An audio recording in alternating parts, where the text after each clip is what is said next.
I listened to Senator Schultz as he gave his remarks in committee, and I'll leave out the totalitarian comment because it's really not pertinent to my comment. But you talk about standing up for the rights and freedoms for Iowans. This bill doesn't stand up for anything.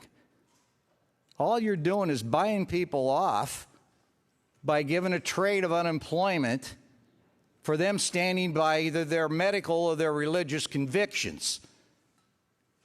I was out there today. I visited with a number of these people who were here today to petition. They don't want this bill. So I'm trying to figure out, other than Democrats who don't like to cut unemployment, and we know you do, but we don't. And so we're going to support this bill because we're not going to leave that person out along the road who has a medical condition or a religious objection. We're not going to cut their unemployment. I think you would. If it was the other way around, I think you'd cut people's benefits. You'd probably cut everything. But you're not giving the people to petition today anything.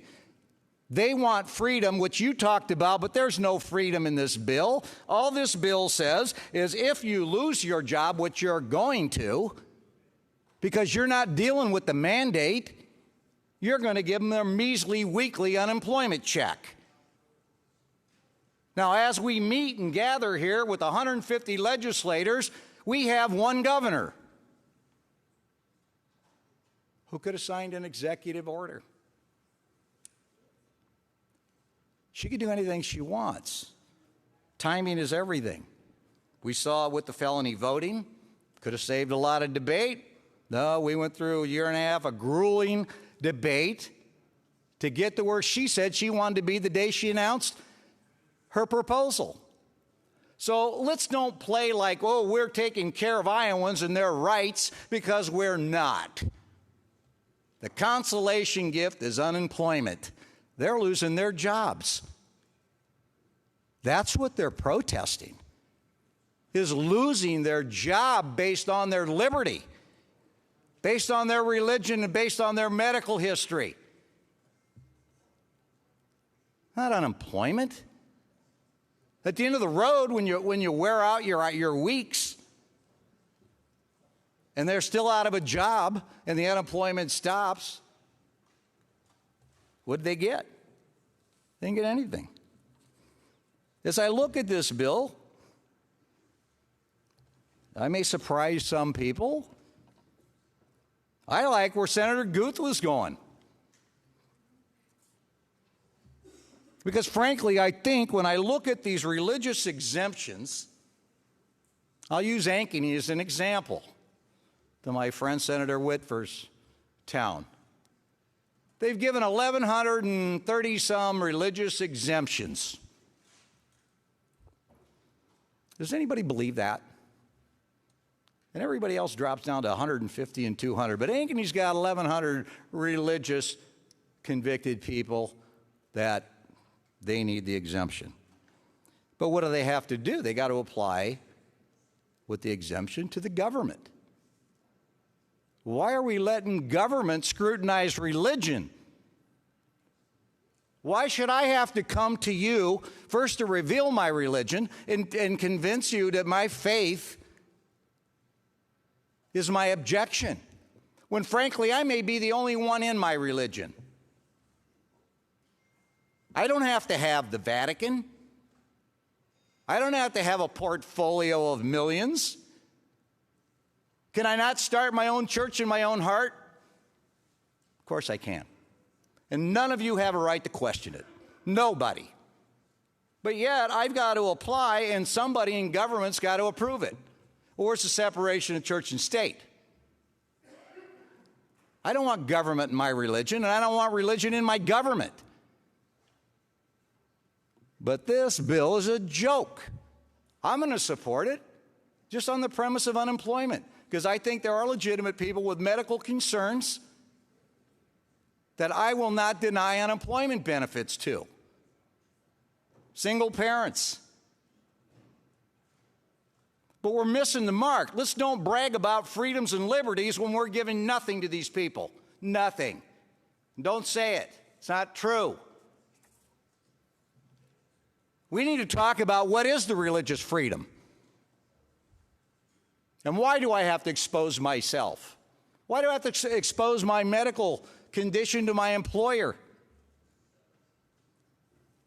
That's where we need to get back to the discussion, but we're all in a hurry.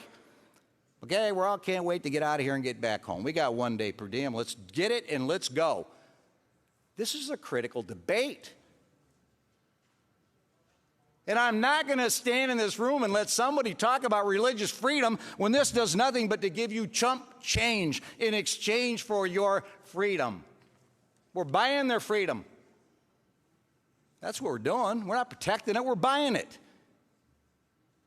Well, if that's good enough for your constituents, but I can tell you, I talked to enough people out here today that are pretty upset with being led down paths, believing that they're supported by the Republican Party when in fact they're not.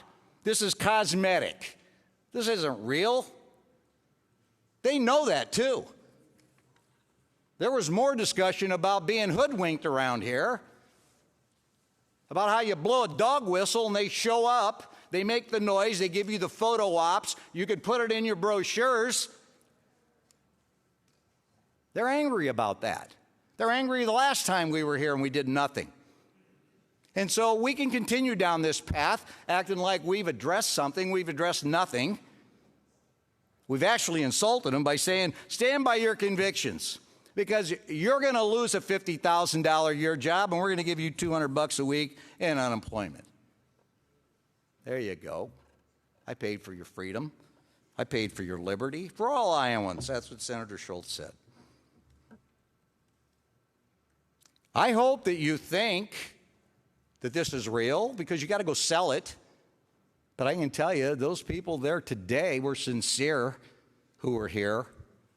They wanted redress and they didn't get it. Not in this bill. Not by any means. And in your moment of generosity, unemployment now is not important. Give it to them. How about an amendment? Let's double the unemployment for them. Let's triple the unemployment for them. We can get into the bidding process of this, but it's the principle of this bill that you are proposing that gives rights and freedoms to Iowans in religion and in medical histories for unemployment checks. How respectful. How respectful that is of the people that have been down here time and time again. I'm sure they've contacted you time and time again. And this is what they get as a consolation so we can run out of here and go home. Well, you know, win or lose,